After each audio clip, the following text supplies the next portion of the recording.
이 사도 바울은 자신이 복음 전하는 선교사로서 파송당하는 순간을 이렇게 말씀했습니다. 나는 내가 원해서 선교사로 나가는 거 아니다. 성령님이 강권하여 나가는 것이다.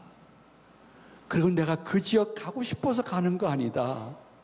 성령님이 그 지역을 지정해서 주었기 때문에 가는 것이다. 그러므로 나는 성령의 강권함과 성령의 지정 속에 그 지역에 가서 하나님을 대리하여 복음을 전파하는 하나님의 사자라고 고백하고 있습니다. 그 말씀을 우리가 본문 6절과 9절과 10절에서 이제 확인해 보도록 하겠습니다. 우리 다 같이 봉독합니다. 성령이 아시아에서 말씀을 전하지 못하게 하시거늘 그들이 부르기아와 갈라디아 땅으로 다녀가 밤에 환상이 바울에게 보이니 마게도니아 사람 하나가 서서 그에게 청하여 이르되 마게도니아로 건너와서 우리를 도우라 하거늘 바울이 그 환상을 보았을 때 우리가 곧 마게도니아로 떠나기를 힘쓰니 이는 하나님이 저 사람들에게 복음을 전하라고 우리를 부르신 줄로 인정함이러라. 아멘. 선교사 사도 바울은 계속 생각하고 기도하고 작정한 것이 성령님 저를 아시아로 보내주세요. 거기서 원하시면 순교하겠습니다. 그것이 그의 기도 제목이었습니다. 성경이 완전히 완성되기 전이기 때문에 하나님이 때로는 환상 중에 자신의 뜻을 지시했는데 그렇게 기도하는 사도 바울에게 성령님이 찾아오셔서 환상 중에 아시아 아니야 하면서 마게도니아의 환상을 보여주었습니다. 로마로 들어가 유럽을 선교하라는 것이었습니다. 이렇게 그분이 강권해서 지정해 주자 사도 바울은 그 후 성경 어디를 보더라도 아시아를 위해서 계속 생각하고 기도한 흔적이 전혀 없습니다. 성령님이 강권하고 지정하셨으면 그분의 뜻대로 저는 이유는 알 수 없으나 순종하며 마게도니아로 가겠습니다 하면서 로마로 들어가는 장면이 성경 속에 기록되어 있습니다. 들어가 보니까 성령님이 그렇게 한 뜻을 알게 되었습니다. 아시아는 소도로 협착한 곳이라 복음이 천천히 전파될 수밖에 없는데 강권에서 지정해서 간 로마는 모든 도로가 로마로 통할 정도로 고속도로가 많아서 복음이 신속하게 전파될 수 있는 선교적 모든 베이스를 준비하시고 사도 바울을 변경해서 로마로 보내는 것이었습니다. 사도 바울이 너무나 놀랬던 것은 아시아 지방은 헬라어 할 수 있는 사람들이 작은 부족 가운데 많지 않아서 복음을 전하지 못하고 통역이 없으므로 이적과 기적을 통해서 예수의 사역을 전해야 되는데 거의 100% 말씀 없는 이적은 이단의 집단으로 바뀌는 것을 성령님은 아셨습니다. 그래서 아니야 로마로 가봐. 거기 가면 너가 헬라어 하잖아. 그 지역의 모든 헬라 문화로 다 통일되어 있기 때문에 통역 없이 원색적으로 복음이 전파되어 그들도 예수를 많이 믿을 수 있는 복음의 대표파를 준비하고 성령님은 사도 바울의 선교지를 변경시키고 바울은 순종한 것입니다. 그러므로 여러분들이 우리와 똑같은 삶을 살고 있지만은 신앙적으로 봤을 때 선교사님을 뵐 때에 혹은 목사님이나 전도사님을 배울 때 그분들이 원해서 선교사를 가거나 그 선교지를 갔다고 생각하면 안 됩니다. 우리 교회 모든 젊은 교역자들을 보면서 저분들이 원해서 우리 교회 목사님, 전도사님으로 온 게 아닙니다. 성령 하나님이 강권하시고 지정해서 우리 교회에 오신 주님의 종이요 하나님의 사자인 줄로 믿으시기 바랍니다.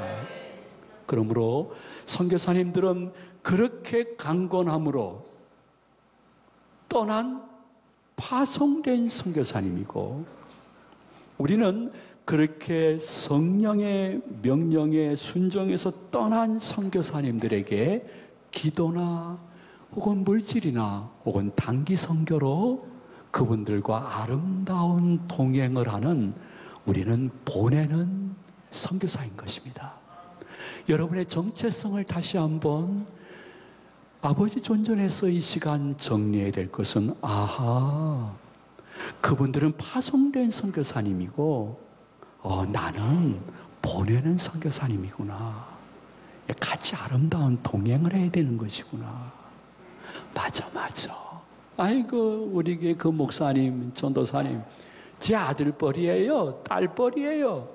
아이고, 요번에 들어온 그 교육 전도사는 우리 손주뻘이에요. 아이고, 손녀뻘이에요. 충분히 얘기할 수 있습니다. 그럼에도 불구하고 그런 말씀을 하시면서 한 가지만큼은 잊지 말아야 됩니다. 내 자녀 손주뻘이라 할지라도 성령 하나님이 저 목사님, 저 전도사님의 발걸음을 인도하셔서 우리 교회에 파송하신 하나님의 사자인데, 할 수 있거든 긍정적으로 동역해야지. 해야 될 것은, 오늘 등록한 두 분도 마찬가지예요. 오늘 등록한 것이 내가 마음에 결정해서 등록한 게 아니에요. 나중에 알게 될 텐데, 성경에 보면요, 두 분의 발걸음을 성령님이 인도해서 여기 등록시켰다고 잠언 16장 9절은 말씀하고 있습니다. 우리 한번 다 같이 믿음으로 봉독합니다. 사람이 마음으로 자기의 길을 계획할지라도 그 걸음을 인도하시는 이는 여호와 신이라. 아멘. 우리의 삶을 인도하시고 우리의 소명과 사명을 인도하시는 분은 오직 성령 하나님이신 것입니다. 이 말에 대해서 조금이라도 의심이 있을까봐 이사야 선지자는 이사야 48장 17절에 이렇게 말씀했습니다. 우리 고백합니다. 너희의 구속자시여 이스라엘의 거룩하신 이이신 여호와께서 이르시되, 나는 내게 유익하도록 가르치고 너를 마땅히 행할 길로 인도하는 내 하나님 여호와라. 아멘. 맞습니다. 그러니까 성령 하나님은 부족하지만 저도 이 교회로 인도하셨고 여러분들도 이 교회로 인도하셔서, 성령님은 저를 통해서 여러분들에게 삶과 신앙에 유익한 것을 전달하고 꼭 배워야 될 것을 때로는 쓴 약이라도 먹이는 것입니다. 이사야 선지자는 말하기를, 보혜사 성령님은 부족하지만 저를 통해서 이 시간에 여러분들이 기독교인으로서 마땅히 행해야 될 것을 인도하시는 주님이라고 1.1액이라도 가감치 못할 하나님의 말씀이 증거하고 있는 것입니다. 그러므로 우리의 마음속에 1년 동안 신앙농사 지금 연초에 잘 준비하면서 기억해야 될 것은, 선교사님이든지 우리 교육자분이든지 너무 슬픈 마음이나 힘든 마음, 억지로 하는 마음으로 하지 않고 기쁜 마음으로 이 사역을 할 수 있도록 아름다운 동행하는 것이 결국에는 여러분들에게 유익이라고 말씀하고 있습니다. 그래서 심지어 교인들이 듣기에는 조금 어색하고 힘든 이야기지만은 히브리서 13장 17절에 여러분과 우리들의 관계를 이렇게 표현을 했습니다. 우리 한번 천천히 봉독하도록 합니다. 너희를 인도하는 자들에게 순종하고 복종하라. 그들은 너희 영혼을 위하여 경성하기를 자신들이 청산할 자인 것 같이 하느니라. 그들로 하여금 즐거움으로 이것을 하게 하고 근심으로 하게 하지 말라. 그렇지 않으면 너희에게 유익이 없느니라. 아멘. 그러므로 할 수 있거든 여러분들이 선입관을 버리고요. 내 믿음은 내가 관리하는 것입니다. 누가 다른 사람이 관리하는 거 아닙니다. 여러분들이 내 자신을 마음 전쟁에서 잘 관리해야 될 것은 나에게 때로는 유익한 것을 혹은 책망을 혹은 바르게 함을 혹은 마땅히 가야 될 길을 가르치는 분들과 할 수 있거든 좋은 마음으로 동행하는 것이 결국 여러분과 여러분의 신앙과 여러분의 자손과 여러분의 건강과 여러분들의 생업에 유익이 된다는 이 말씀을 기억하시면서 순종이 제사보다 낫다는 말씀을 방언으로 받을 수 있는 이 시간 되시기를 축원드립니다.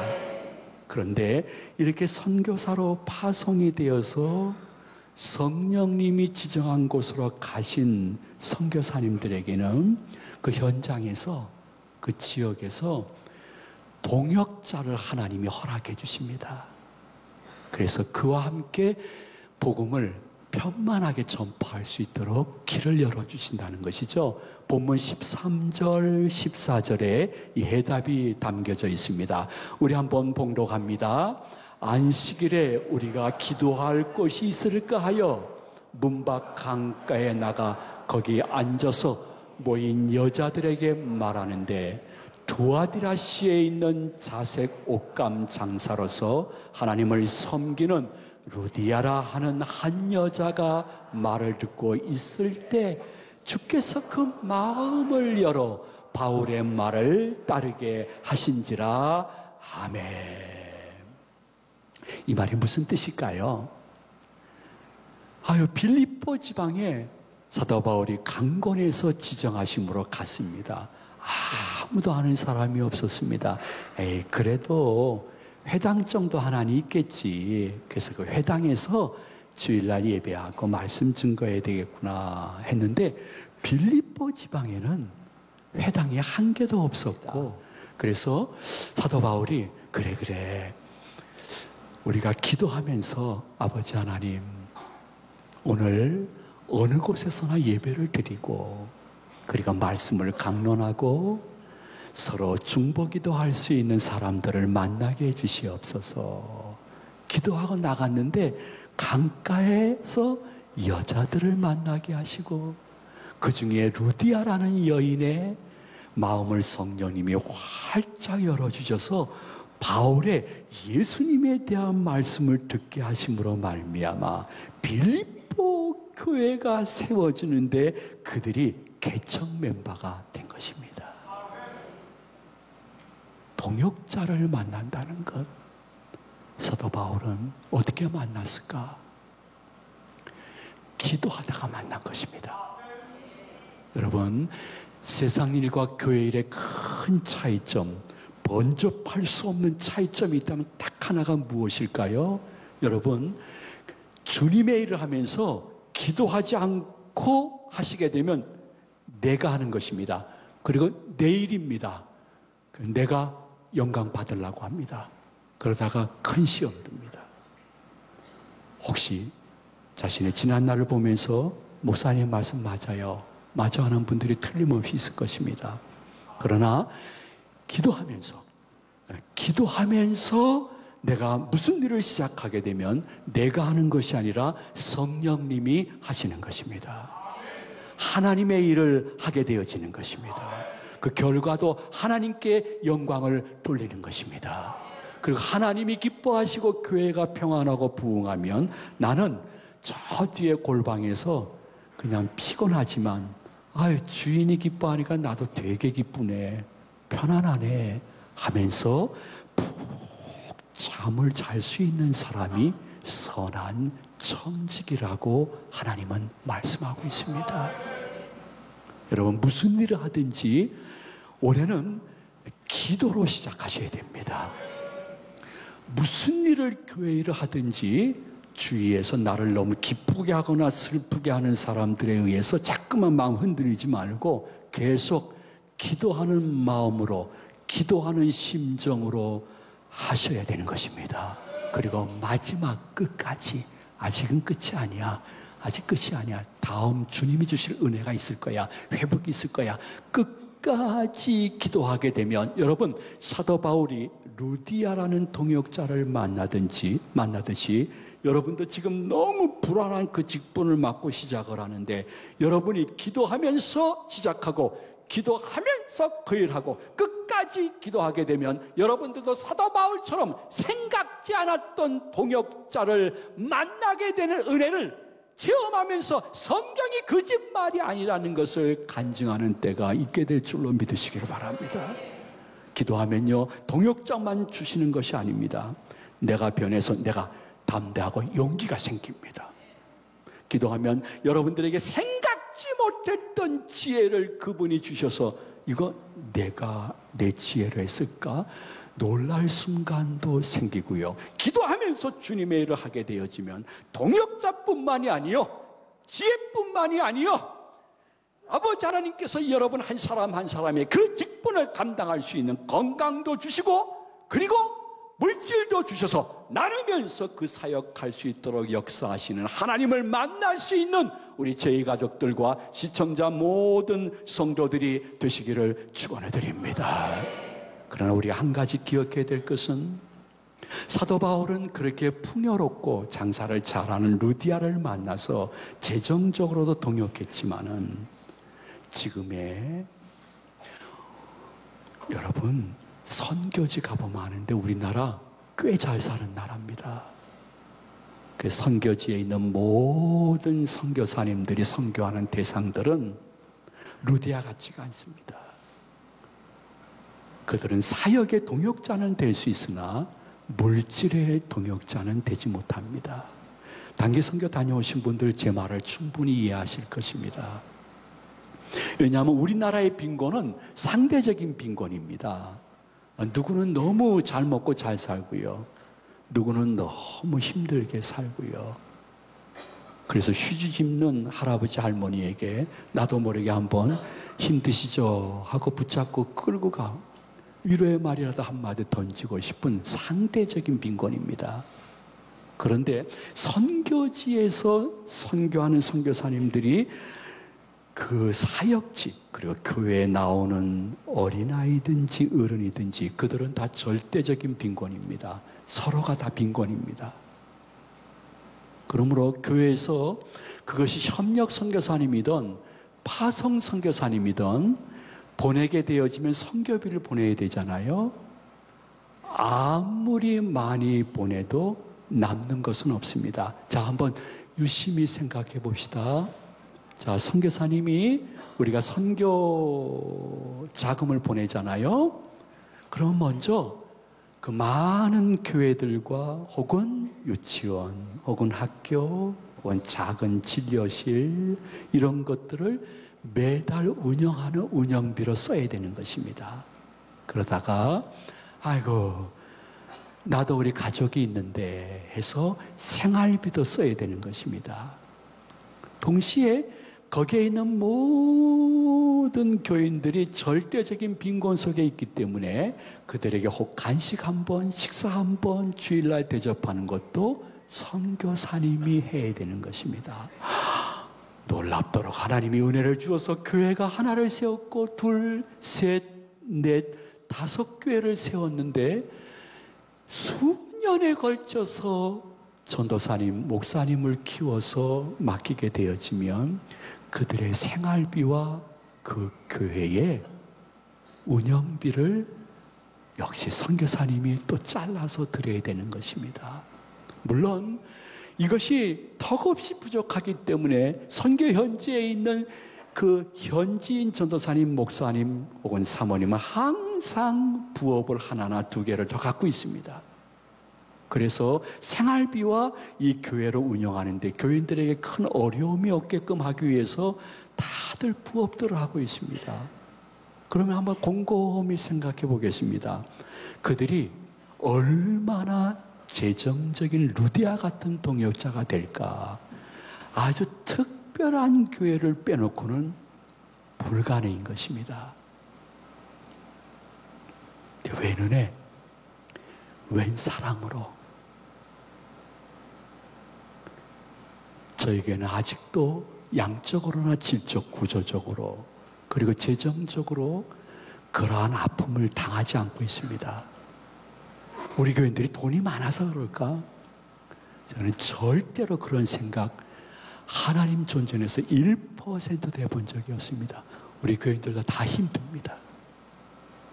그러나 그분들이 파송된 선교사님이면 나는 보내는 선교사님인데 하는 마음으로 힘든 가운데 먼저 하나님의 일을 우선하니까 그 작정한 것만큼 하나님이 채워주시는 것인데, 하나님은 때로는 작정한 것만큼 채워주는 것이 아니라 흔들어 넘치도록 우리에게 안겨주기도 했다는 것을 여러분들은 어느 날 어느 순간 그 사건을 통해서 맞아 그 일이 정말 흔들어 눌러 나한테 넘치도록 역사해 준 일이지 고백할 것입니다. 저는 연말을 보내면서 12월 30일을 송구영신 예배 드리기 전에 좋은 음악실에서 음악 감상한다고 해서 가봤더니요, 세상에 만당을 했어요. 만당을 두세 번 서서 음악을 듣고 있더라고요. 송구영신을 참 건전하게 하시는 분들도 많구나, 우리 교인들 참 예쁘다. 그러면서 또 9시쯤에 청년부들이 송년회 또 찬양과 경배를 한다 해서 내려가서 청년부실 들어가려고 하는데, 이야, 그 청년부실 입구에 붙어 있는 것이 제 마음을 강탈해 버렸습니다. 한 포스터인데요, 아무 말도 쓰여 있지 않아요. 딱 두 글자가 쓰여 있었습니다. 고마웠습니다. 그리고 고맙습니다. 저 제대로 봤는지는 모르겠어요. 정확해요. 고마웠습니다. 혹은 감사합니다. 그리고 감사합니다. 감사했습니다. 그리고 감사합니다. 전 쳐다봤어요. 이거는 내가 우리 교인들에게 고백한 고백인데, 감사했습니다. 그리고 감사합니다.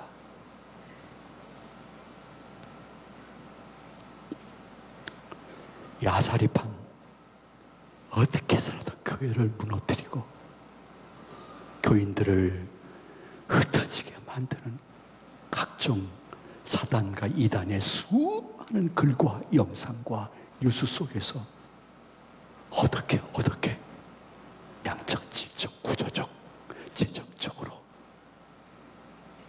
부족함이 없었는가? 제일 먼저는 하나님께 영광이지만 동시에 감사했습니다, 성도님들. 그리고 감사합니다. 그 마음을 지금 성령 하나님이 보시는 이 시간에 여러분에게 할 수 있는 것이 또 감사라고 생각합니다. 주님의 일에 기쁨으로 동참하니까 루디아에게 사도 바울의 말씀을 듣고 그날 밤 온 집이 세례를 받고 구원을 받은 거예요. 여기서 집이라는 단어는 그 당시에 집 식구들도 의미하지만은 그 당시엔 종들이 있었거든요. 종들도 포함되는 것이에요. 그 당시에 종들이 주인과 함께 모여서 예수님의 말씀을 듣고 세례를 주인과 함께 받을 수 있다. 이거는 있을 수 없는 일인데 아버지 하나님이 선교에 대해서 관심을 갖고 마음을 여는 루디아에게 있을 수 없는 가정의 놀라운 은혜를 주시고, 여러분, 예수님 믿고 마음이 열리게 되어지면 여러분의 집안의 대문도 열리는 줄로 믿으시기 바랍니다. 그래가지고 사도 바울과 일행들에게 아이고, 이 빌립보에 계시는 동안만큼은요 여관 가지 마세요. 저희 집에 오셔가지고요 복음을 힘차게 전하시고 들어와서 식사하시고 편안히 회복하신 후에 내일 또 나가서 좀 복음을 전하세요. 제가 받았던 감동을 저 사람들에게도 좀 전도로 좀 알려주세요 하고 읽은 본문 마지막 절에 보니까 얼마나 얼마나 신앙이 열리니까, 마음의 문이 열리니까 대문이 열렸는 거 아니, 강건하여 모시고 들어왔다는 거예요. 그러니까 사도 바울이는 괜찮아요, 저희들 숙소 있어야 하는데, 강건해서 모시고 들어와가지고 식사할 때 우리 집을 위해서 한 번만 한 10초라도 기도해 주세요, 이런 식으로 강건한 것이에요. 그 은혜가 빌립보 지방에 그대로 영적으로 전염되어 빌립보의 첫 번째 귀한 교회가 세워져 점점 교회와 복음이 2000년 동안 서진한 것을 여러분이 아실 줄로 압니다. 그래서 우리나라, 중국, 그 다음에 중동 지역 서진에서 마지막 예루살렘으로 복음 가서 예루살렘의 구원받아야 할 숫자가 채워지면 예수 그리스도께서 재림하실 것을 예언을 하신 것입니다.